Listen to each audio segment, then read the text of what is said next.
Kanchipuram Vakula silks నాణ్యత మా ప్రాధాన్యత. మదీనాగూడ, మియాపూర్, హైదరాబాద్ లో త్వరలో శుభారంభం.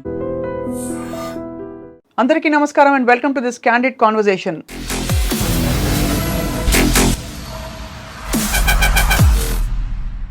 కొన్ని రోజుల క్రితం, బహుశా వారం రోజుల క్రితమే రజిత మైనంపల్లి అనే ఒక ఉద్యమకారిణి అండ్ స్పీకర్, అనేక ఛానల్స్లో గొప్ప కుటుంబ విలువల గురించి అనేక విషయాలు చెప్పే ఈ వ్యక్తి జీవితంలో ఒక దారుణమైన విషాదం చోటు చేసుకున్న సంఘటన మనందరం చూసాం. తన కన్న కూతురు హంపి వెకేషన్ ఫ్రెండ్స్తో పాటు వెళ్ళి అక్కడ నీళ్లలో పడి కొట్టుకుపోయి 2 రోజులు కనిపించకుండా పోయి ఆ తర్వాత శవమై కనిపించడం అందరినీ కలిసివేసిన. అయితే ఈ సంఘటన వెనక ఏం జరిగింది, ఎందుకు ఇలా జరిగిందని నిజంగా ఆరా తీసి తెలుసుకోకుండా మీడియా ఛానల్స్ కావచ్చు, చుట్టూ ఉండే వ్యక్తులు కావచ్చు, నిజంగా నోటికొచ్చినట్టు దుర్భాషలాడి అనేక రకాల అలిగేషన్స్, అంటే అనేక రకాల ఆరోపణలు చేస్తూ గెస్ వర్క్ చేస్తూ బహుశా ఇలా జరిగిందేమో అని చూసినట్టుగా తెలుసుకున్నట్టుగా చెప్పి కుటుంబాన్ని నిజానికి రచ్చకి ఇడిచారని చెప్పాలి. రజిత మైనంపల్లి గారితో నేను మాట్లాడింది కరెక్ట్గా హంపీకి బయలుదేరిన సమయంలో అనుకోకుండా యాదృచ్ఛికంగా ఫోన్ చేస్తే గగ్గోలు పెట్టి ఆవిడ ఏడుస్తున్నారు. నా బిడ్డ కనిపించట్లేదు నిన్నటి నుంచి అని వార్త వచ్చింది, ఇంతవరకు దర్శనం ఇవ్వలేదు అని చెప్పి ఆవిడ చెప్పిన తీరు గుండె అసలు పిండేసినట్టు అయిపోయింది. కూతురు కొట్టుకుని అక్కడ నీళ్లలో కొట్టుకుపోతుంటే తల్లికి ఎలా ఉంటుందో ఊహించుకోవచ్చు. ఇవాళ ఇదే అంశంపై మాట్లాడబోతున్నాం. జరిగిన సంఘటన ఏమిటి, అవాస్తవాలు ఎలా బయటకు వచ్చాయి, ఈ అంశంపై మాట్లాడడానికి మనతో పాటు అందరికీ సుపరిచిత సామాజిక ఉద్యమకారిణి అండ్ అలాగే కౌన్సిలర్గా, వక్తగా మనందరికీ సుపరిచితులు కృష్ణకుమార్ గారు ఉన్నారు. నమస్కారం మ్యామ్. నమస్తే. మీరు కూడా ఈ సంఘటన చూశారు? చూసానండి. చాలా చాలా బాధ అనిపించింది నాకు. ఎందుకంటే బిడ్డలు లేని వాళ్ళకి ప్రేమ ఉండదని నేను అనను, కానీ ఎవరికైనా ప్రేమ ఉంటుంది. కానీ ఒక సామెత ఉంది, ఎవరమ్మ చచ్చిపోతే వాళ్ళు ఏడుస్తారు అన్నట్టు. ఎవరి బిడ్డ చచ్చిపోతే ఆ కడుపు కదులుతూ చూసారా, పేగు కదులుతూ చూసారా. ఇప్పుడు మనము మూసి కంట ఉంది, అది చాలామంది చాలా గొప్పగా చెప్తారు ఏదన్నా చెప్పేటప్పుడు. ఏమని, అసలు ఒక బిడ్డని కనటం అంటే పునర్జన్మనివ్వడం, ఇలా అది వాస్తవమే. కానీ చాలా గ్లోరిఫై చేసి చెప్తారు. కానీ అలాంటి పరిస్థితిని ఎవరైనా ఒక నెగిటివ్గా ఎదుర్కొంటున్నప్పుడు ఎంత నొప్పులు పడి మనం కన్నా ఎంత ఏడుస్తాము, ఎంత బాధలు పడతాము, ఎంత ప్రసూతి వైరాగ్యం వస్తుంది, అన్నీ వస్తాయి. కానీ ఒక్క క్యార్మ్ అనే ఒక ఏడుపును చూసారా, వెంటనే నవ్వు వచ్చేస్తుంది మనకి. అంటే ఎంత విచిత్రమో చూడండి. అప్పటిదాకా అంత బాధపడ్డాం, ఇప్పుడే సంతోషం వచ్చేసింది. మరి ఇలా పెంచే క్రమంలో ఎన్నిసార్లు బాధపడతాము, ఎన్నిసార్లు సంతోషపడతాము. వాళ్ళ పన్నున్నా సంతోషపడతాము, నవ్వినా సంతోషపడతాము, నడిచినా సంతోషపడతాము. ఇంత సంతోషపడతామే. ఈ బిడ్డలు పెరిగేటప్పుడు ఎన్నో కష్టాలు ఉంటాయి, పిల్లలతోటి ఎదురు దెబ్బలు ఉంటాయి, అలాగే సంతోషాలు కూడా ఉంటాయి. ఏదైనా ఒకసారి మా అమ్మాయి స్కూల్లో జిమ్నాస్టిక్స్ చేసేది. రిబ్బన్తో చేస్తారు కదా, అది చేస్తూ ఉంటే స్కూలు స్పోర్ట్స్ డే రోజు ఆ ప్రోగ్రాం జరుగుతుంది. పక్కనే కూర్చున్నారు. వాళ్ళకి మా అమ్మాయి అని తెలియదు. వాళ్ళు ఎంతలా అంటున్నారంటే, అబ్బా ఎలా చేస్తుంది, ఎట్లా చేస్తుంది, అబ్బా ఎంత ప్రాక్టీస్ చేసి ఉంటుంది, అది ఇది అని అంటుంటే ఆటోమేటిక్గా నా కళ్ళల్లో నీళ్ళు వచ్చినాయి. అవి ఆనంద బాష్పాలు. అలాగే ఇబ్బంది పెట్టిన సందర్భంలో కోపంలో కూడా కన్నీరు వస్తుంది మనకి. అలాగే వాళ్ళకి ఏదైనా కష్టం వచ్చింది అంటే బాధలో కూడా కన్నీరు వస్తుంది. ఇలా ఇన్ని రకాల కన్నీళ్ళు దాటి దాటి దాటి మనం ఒక తీరానికి చేరతాం. వాస్తవం కదా. తీరానికి ఎప్పుడు చేరతాము, వాళ్ళు మంచిగా చదువుకుని మంచిగా సెటిల్ అయ్యారనే నమ్మకం మనకు కలిగిన తర్వాత వాళ్ళకి పెళ్ళయ్యి వాళ్ళకి పిల్లలు వచ్చిన తర్వాత ఆ పిల్లల్ని మన పిల్లల్ని మనం ముద్దాడలేమండి సరిగా 100%. కానీ మన గ్రాండ్ చిల్డ్రన్ ఉంటారు చూసారా, మన పిల్లలకు పుట్టిన పిల్లలు, అసలు మనం ఆ పిల్లల్ని కూడా వదిలేస్తాం. అవును, ఆ పిల్లల కోసం ఏంటో కొత్త జీవితం మొదలైంది అన్నట్టు చూస్తాం. అలాగే అంటే ఇప్పుడు ఆవిడ ఏ దశలో ఉన్నారు, ఆవిడైనా నేనైనా ఒకే వయసులో ఉన్నాం. ఇప్పుడు నాకంటే బహుశా తను కొంచెం చిన్నది కావచ్చు. ఇప్పుడు ఆ బిడ్డ పెళ్లి కోసం చూస్తా ఉండాలి, ఎందుకంటే చదువు అయిపోయింది. చదువు మెడిసిన్ అయింది. ఇప్పుడు 25 ఏళ్ల పిల్ల చదువు నెక్స్ట్ కవలలు ఆవిడకి.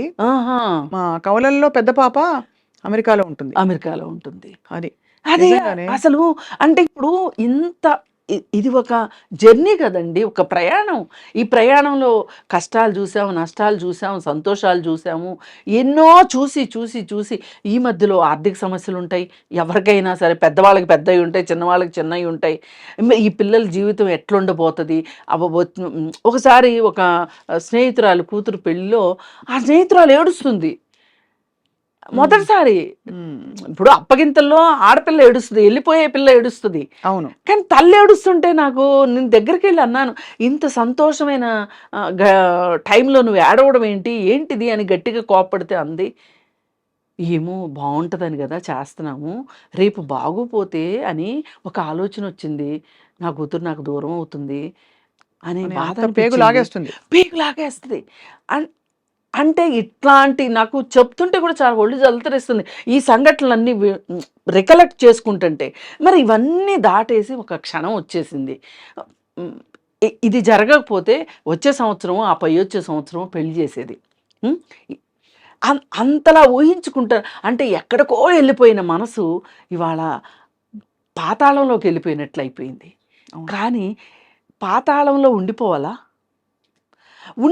చేస్తున్నారు కొంతమంది. ఇది నాకు మరీ బాధగా ఉంది. నేను చూసింటారు కదండి ఎన్ని. అయ్యో చూశాను, చూసి కౌంటర్ చేద్దామని కూడా నేను 2-3 అన్నాను కూడా, దీని మీద ఏమైనా సరే మాట్లాడాలి, ఇది మాట్లాడాల్సిన సందర్భం. ఏ విషయం మిమ్మల్ని కలిసివేసింది? ఏ విషయం అంటే అసలు ఇప్పుడు జరిగిందండి.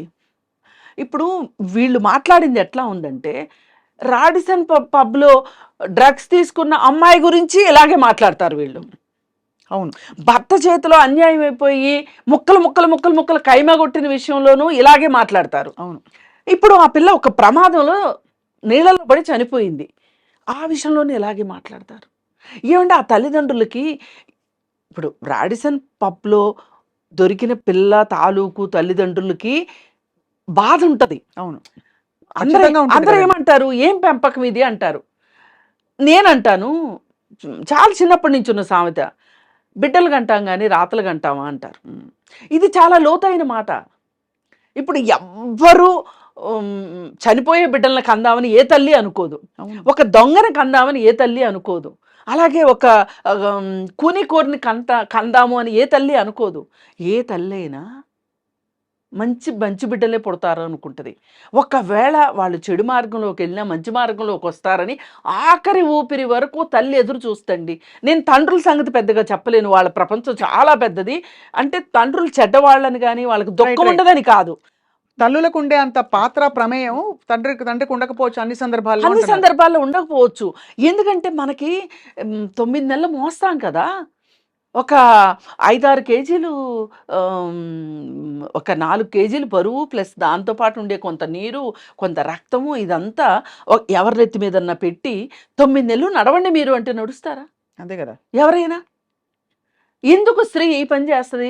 అది ప్రకృతి వరప్రసాదం అంటారు, ప్రకృతి ఇచ్చిన బాధ్యత అంటారు, లేకపోతే సృష్టి అంటారు, ఏదన్నా అన్నివ్వండి, మనమైతే చేస్తున్నామా లేదా? అవును. ప్రతి స్త్రీ చేస్తుంది కదా. మరి ఇలా చేసిన తర్వాత ఇలా జరిగింది, ప్రమాదవశాత్తు జరిగింది అనేది అక్కడ కళ్ళకు కట్టినట్టు అంటే ఆ ప్రమాదవశాత్తు అనేది రాసే వాళ్ళకి సరిపోట్లే, వాళ్ళ ఓన్ కథలు రాసుకున్న ఆ కిక్కు వాళ్ళకి సరిపోవట్లా. నేను మొదటిసారి అండి శ్రీదేవి చనిపోయినప్పుడు, ఎక్కడ సినిమా యాక్టర్ శ్రీదేవి దుబాయ్లో చనిపోయినప్పుడు ఆ మునిగిన వ్యవహారం చూసారా? జనరల్గా పోలీసులు చేస్తారు నిజ నిర్ధారణ కోసం, ఏం చేస్తారు, సీన్ రీకన్స్ట్రక్షన్ చేస్తారు, రీక్రియేషన్ కూడా చేస్తారు. పోలీసులు చేయడం విన్నాం కానీ మీడియా ఛానల్స్ చేయడం మటుకు మరి వేరే దేశాల్లో ఎలా చేస్తారో నాకైతే తెలియదు, మీకే తెలియాలి. మన దేశంలో మటుకు జోహార్లు చెప్పాలి మీడియా. పరాకాష్ట. ఇది చూసిన వాళ్ళు ఏం అర్థం చేసుకోవాలనుకుంటున్నానంటే, మీకు కుటుంబాలు ఉన్నాయి, మీకు పిల్లలు ఉన్నారు, మీ పిల్లలకు కూడా జరగచ్చు. జరగాలని మటుకు నేను కోరుకోను, మనస్ఫూర్తిగా జరగకూడదనే కోరుకుంటాను. మరి మీ పిల్లలకు జరిగినప్పుడు కూడా ఇలాగే యాగి చేసి ఒక ఏది బాసర్లపల్లిలో ఒక విస్ఫోటనం జరిగింది చూడండి. అవును, అట్లా వీళ్ళు దాన్ని ఒకళ్ళేమో ఆత్మహత్య అని క్వశ్చన్ మార్క్, ఇంకోళ్ళు లవ్ ఫెయిల్యూర్, ఘోరమైన నిజాలు బయటికి వస్తున్న ఘోరమైన ఏమున్నాయండి ఇంతవరకు. అమ్మాయి మనకు తెలుసండి, ఆ అమ్మాయి నేను వెళ్ళి రజిత గారిని పలకరించాను, పరామర్శించి వచ్చాను. ఆ అమ్మాయి ముందు రోజు రామకోట రాసుకుంది అక్కడ యాదృచ్ఛికంగా, అంటే ఫ్రెండ్స్ తో వెళ్ళిన ఎక్స్కర్షనే. అది హనుమంతుడి జన్మస్థలం అని తర్వాత తెలిసింది. అంటే ఇది ఏంటి ప్లేస్ అని తెలిస్తే ఇవన్నీ అంటే ఒక విధమైన ఒక వాతావరణంలో ఆ అమ్మాయి రామకోట రాసుకుంటూ అది ఆ ఫోటోలు కూడా పెట్టి, మొన్న దేవీ నవరాత్రులకి అమ్మాయి డాన్స్ నేర్చుకుంటుంది, క్లాసికల్ డాన్స్. అన్ని అమ్మవారి అవతారాలన్నిటి మీద కూడా తను అనేక పోజెస్తో ఒక చిన్న చిన్న డాన్స్ ఐటమ్స్ చేసి ఆ వీడియోలన్నీ చూపిస్తుంది. తల్లి చక్కగా పెరిగిన పిల్ల, ఆ బిడ్డకి ఇవన్నీ ఇష్టము, ఇంత భక్తి ఉన్న బిడ్డ, ఇలాంటి బిడ్డని అన్ని మాట్లాడడం, నన్ను నా కుటుంబాన్ని ఇలా రాయడం అన్నది నిజంగా ఆ తల్లి ఆవిడ చెవుల్లో ఇప్పుడు ముందు ఏమో ఇటువంటి ఒక కష్టం, దానికి మించిన కష్టం ఇది. మీరు అన్నట్టుగా కోలుకోలేని పరిస్థితి. కోలుకోలేని ఆమె పాతాళంలోకి నెట్టేశారు వీళ్ళు. ఇప్పుడు ఆ పాతాళంలో నుంచి ఆవిడ బయటికి రావాలండి. ఎట్టి పరిస్థితుల్లో రావాలంటే ఏం చేయాలి చెప్పండి? రావాలంటే ఏం లేదండి, ఆ పాపకి ఏది నచ్చిందో అది ఆ తల్లి చెయ్యాలి. ఏదో ఆ పాప ఈ ప్రపంచంలో ఒకటి వెళ్ళింది, ఏదో ఒక బాధ్యత వదిలిపెట్టి వెళ్ళింది. ఆ బాధ్యతను నెరవేర్చాలని అనుకోవాలి. ఇంకొకటండి, నేను ఈ ప్రాణం ఎవరిదైనా ప్రాణమేనండి. ఇప్పుడు మైనంపల్లి రజిత గారు ఉన్నారు, వాళ్ళ అమ్మాయి ప్రాణానికి మనం ఏదో ఎక్కువ విలువ ఇచ్చేస్తున్నామని, గ్లోరిఫై చేసేస్తున్నామని నేను చెప్పను. కానీ కన్న తీపి దగ్గర, కడుపు తీపి దగ్గరకు వచ్చేసరికి ఏ తల్లికైనా కడుపు తీపి అదే కదా. అంతే కదండి. ఇప్పుడు ఎవరైనా పుట్టేది ఆ కష్టాల్లో, ఆ నెప్పులతోనే పుడతారు. పుట్టాక కదా ఎవరికి పుట్టామని తెలిసేది. పుట్టకముందు ఎవరికి తెలుసు? ఇప్పుడు మీరు ఒక ఛాయిస్తో పుట్టారా?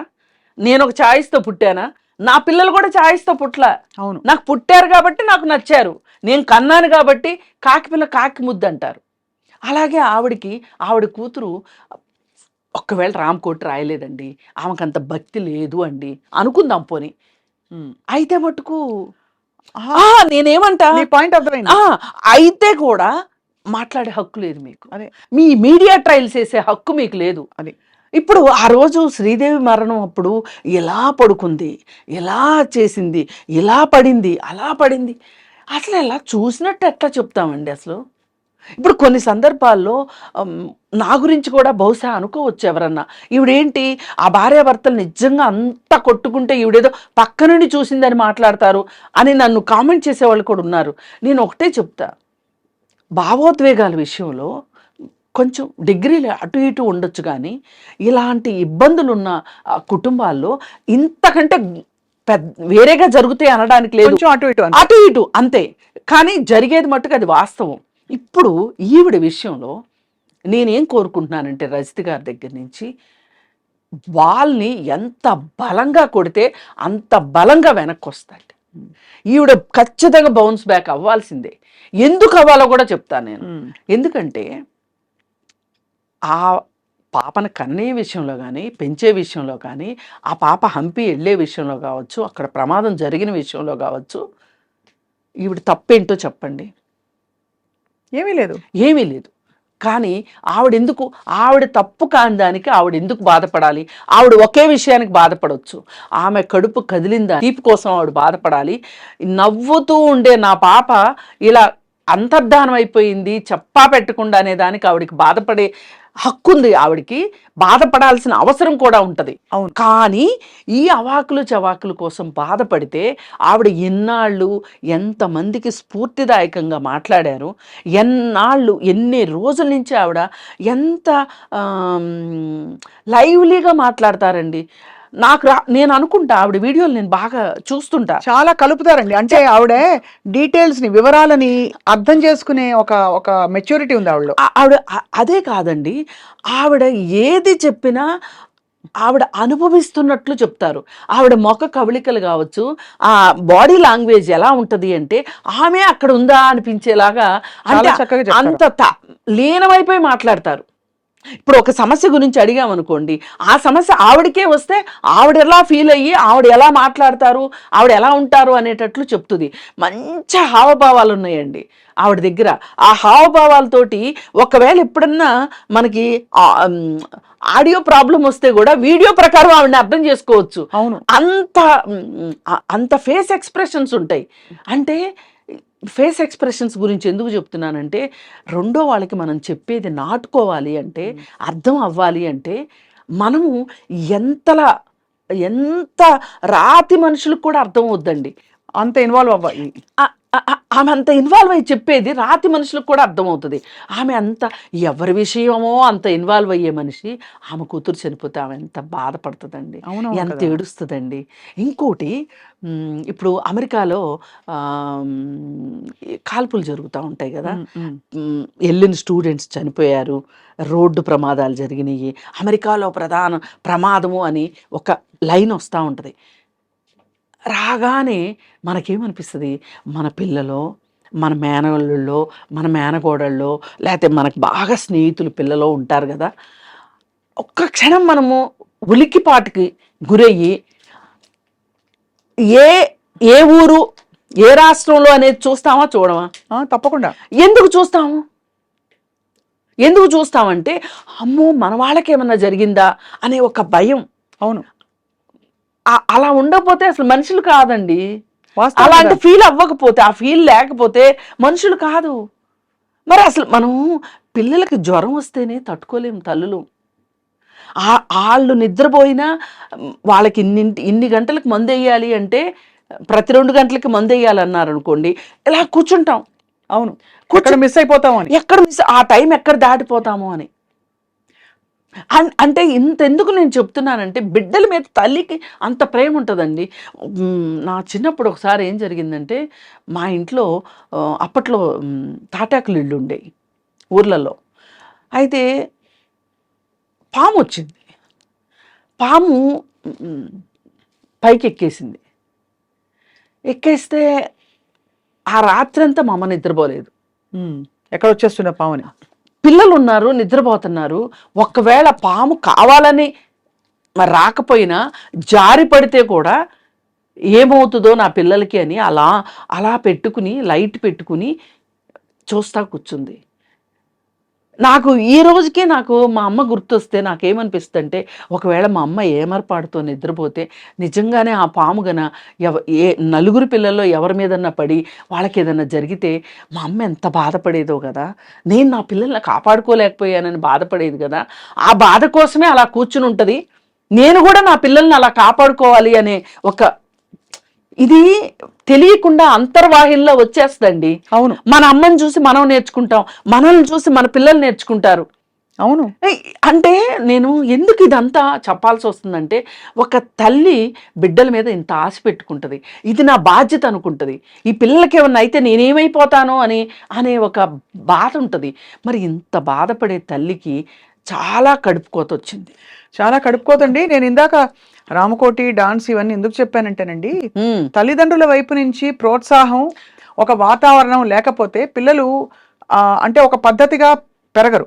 కానీ పద్ధతిగా పెరగడానికి అందరికీ మంచి మాటలు చెప్పే రజిత గారి ఇంట్లో, వాళ్ళ ఇంట్లో కూడా వాళ్ళ పద్ధతి ప్రకారం చక్కగా ఆవిడ పెంచడంలో ఎక్కడా లోటుపాటు చేయలేదు. పిల్లకు కూడా అంత ఇంట్రెస్ట్ ఉంది. ఏదో అమ్మ ముందు కూర్చొని రామకోటి రాయడం కాదు, అక్కడెక్కడికో హంపీకి వెళ్ళి నేను రాస్తానని మనసారా రామకోటి రాసిన బిడ్డ. అలాంటిది ఆ అమ్మాయి 9 అడుగులు ఎత్తట, అది 25 అడుగులని ఇంకోటి రాశాడు. అక్కడ కింద రాయి ఉంది, రాయికి తల తగిలింది అని ఇంకోళ్ళు ఇంకేదో రాశారు. మొత్తానికి జరిగిన విషయం తెలుసుకోకుండా చాలా ఇన్సెన్సిటివ్గా ఇవాళ ఒక కుటుంబాన్ని రచ్చకీడ్చడం ఇది చాలా దుర్మార్గం అండి. ఇది ఒక రకంగా జీవహింస చేయరాదు అంటారు చూసారా, అలా మీరు ఈ విధమైన హింసని చెయ్యొద్దు అని చెప్పి మా ఛానల్లో ఇలాంటి హింసాత్మకమైన మాటలు ఉండవు అని డిస్క్లైమర్ వేసుకోవాల్సిన పరిస్థితి వస్తుంది. అంటే ఇప్పుడు సినిమాల్లో వేస్తుంటారు చూడండి స్క్రీన్ మీద, ఈ సినిమాలో జంతువుల్ని పక్షుల్ని వాడలేదు అన్నట్లుగా మా ఛానల్లో ఇట్లాంటివి మేము చెయ్యము అని రాసుకోవాల్సిన పరిస్థితి వస్తుంది. అంటే మనం ఎక్కడో ఏమైపోయిందంటే దారి తప్పిపోయాం కృష్ణకుమారి గారు. దారి తప్పిపోయాం. ఏంటంటే మనం ముందే కథ రాసేసుకుంటాం, ఆ కథకి అతికేలాగా జరుగుతున్న సంఘటనలని అందులోకి తోస్తాం, మన నెరేటివ్ రాసేసాం ఆల్రెడీ. ఆహాహా, మనము ఫలితాల మీద మాత్రమే దృష్టి పెట్టిన మనుషులు. ప్రయాణం వీళ్ళకి ఇంపార్టెంట్ కాదు, ఫలితమే ఇంపార్టెంట్ అనుకున్నప్పుడు ఇలాగే చేస్తారు. వీళ్ళకి కావాల్సింది టీఆర్పీ రేటింగ్ కావాలి వీళ్ళకి. ఆ రేటింగ్ కోసం వీళ్ళని ఒక రకంగా యాజమాన్యాలు కూడా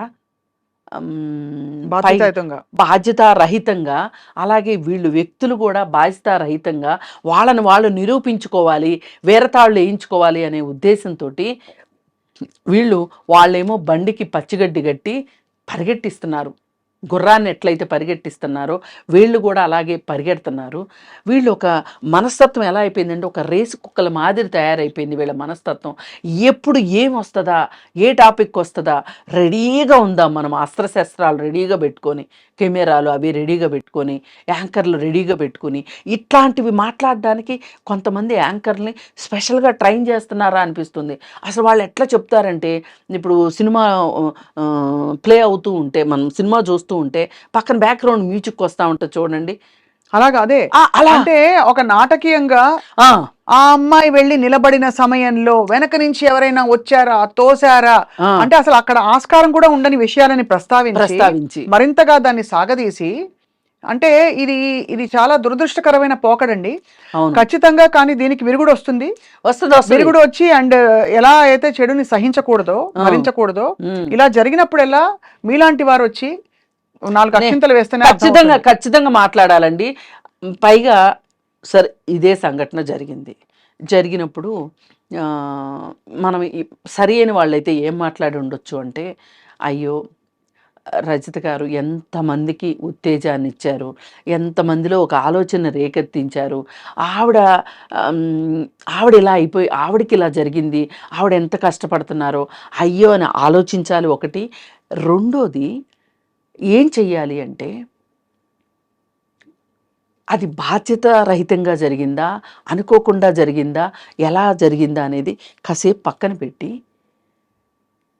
ఈ ఘటన ఎవరికైనా ఒక గుణపాఠంగా ఉపయోగపడేలాగా వీళ్ళు చేసుంటే ఆ అమ్మాయి చనిపోయిన దానికి కొంత ఏదో, నేను సార్థకత అనే పెద్ద మాట అనను కానీ, ఇంకెవరన్నా జాగ్రత్త పడే అవకాశం ఉండేది, అంటే కొన్ని ప్రాణాలను రక్షించడానికి పనికొచ్చేది. అది చెప్పాల్సింది పోయి వీళ్ళు నోటుకొచ్చినట్లు పిచ్చ ప్రేలాపనలు. ఈ ప్రేలాపనలు కూడా సంధి ప్రేలాపనలు అంటారు చూడండి. మనిషి చచ్చిపోయే ముందు మాట్లాడుతూ ఉంటారు, ఎక్కడెక్కడయో గుర్తొస్తూ ఉంటాయి వాళ్ళకి. నేను వీళ్ళు మాట్లాడిందని నేను అలాగే చూస్తాను. ఆ పిచ్చి ప్రేలాపనలు, సంధి ప్రేలాపనలు మంచిది కాదు. అసలు వీళ్ళు ఒక పండగ చేసుకున్నట్లుగా, అంటే నేను ఇంకా బాగా చెప్పానంటే నేను ఇంకా బాగా చెప్పాను. ఇప్పుడు పైగా కొత్తగా ఏమైపోతుంది అంటే, ఈ స్క్రీన్స్ వచ్చేసినాయి, స్క్రీన్స్ ముందు నుంచొని మాట్లాడేసేయటం, అదేదో ఒక గొప్ప లాగా ఫీల్ అవుతున్నారు. మనకి టెక్నాలజీ వచ్చింది, దీన్ని పూర్తిగా వాడేసుకుంటున్నాం మనం అనే ఒక ఫీలింగ్ కూడా వీళ్ళకి కనిపిస్తున్నట్టుంది. ఏదైనా అవుట్కమ్ ఏంటి అంటే అదే డబ్బే. ఇప్పుడు టీఆర్పీ రేటింగ్ వచ్చింది, టీఆర్పీ రేటింగ్ వస్తే డబ్బులు వస్తాయి, వ్యూస్ వస్తే డబ్బులు వస్తాయి, డబ్బులు వస్తే వీళ్ళకి జీతాలు పెరుగుతాయి. అదే. కానీ ఒకటైతే వాస్తవం అండి, మనకి డబ్బు రావాలనుకోవడం వేరు, కానీ శవాల మీద నడిచొచ్చే డబ్బు మట్టుకు మనకు వద్దు. చాలా ఆ డబ్బు మట్టుకు మనకు వద్దు. అందుకని నేనేం కోరుకుంటున్నానంటే, రజిత గారి దగ్గర నుంచి ఎవరు ఎన్ని మాట్లాడినా, ఎవరు ఎంత ఆవిడ ఆత్మస్థైర్యాన్ని దెబ్బ తీశారు అని అనుకున్నా, ఆవిడ కూడా ఫీల్ అయినా, ఆవిడ ఎంత త్వరగా బయటికి వచ్చి, ఎంత పాత రజిత గారు ఎట్లా అయితే సమాజానికి ఉపయోగపడేటట్లుగా ఉన్నారో అలా ఉండాలని నేను కోరుకుంటున్నా. అది మాత్రమే ఆవిడ్ని ఈ బాధ నుంచి బయటకు తీసుకు. ఖచ్చితంగా నేను అదే మాట చెప్పానండి. ఎందుకంటే అంటే జరగరానిది జరిగిపోయిందండి. కానీ ఇప్పుడు ఏమిటంటే ఈ దీనిలోంచి బయటకు వచ్చి, ఎలాగైతే 10 మంది ఇప్పుడు ఒక చోటు నుంచి బయలుదేరి వచ్చి రెడీ అయ్యి ఒక ఛానల్లో కూర్చుని మాట్లాడడం ఎంత పాపులారిటీ వచ్చేస్తుందండి. ఏం చేసేస్తారు, ఏం డబ్బులు వచ్చేస్తాయి వాళ్ళకి, మీలాంటి వాళ్ళకి ఏమొస్తుందండి డబ్బుగా. అసలు కాదండి వాళ్ళు నిజంగానే ఇప్పుడు మీరు అంత బయలుదేరి వస్తారండి, వీరు కూర్చుని అంత ఓపిక చేసుకుని వస్తారు కదా, ఎందుకు అది అది అప్రిషియేట్ చేయాలి కదా అందరూ, మీలాంటి వారు, మీరు కావచ్చు, రజిత గారు కావచ్చు, అది అప్రిషియేట్ చేయాలి. ఎందుకు మీకు ఒక సమాజం పట్ల, మనుషుల పట్ల ఒక ప్రీతి లేకపోతే ఎందుకు నా టైం వేస్ట్ అనుకోవచ్చు కదా. మనము ప్రతి ఒక్కళ్ళము సామాజిక బాధ్యత అనుకోవాలండి. నా వల్ల ఒక్కళ్ళన్నా ఇప్పుడు నేను ఎందుకు రజిత గారి గురించి మాట్లాడుతున్నా, రజిత గారు ఈ సమాజానికి కావాలి కాబట్టి మాట్లాడుతున్నా. నా స్వార్థం అది.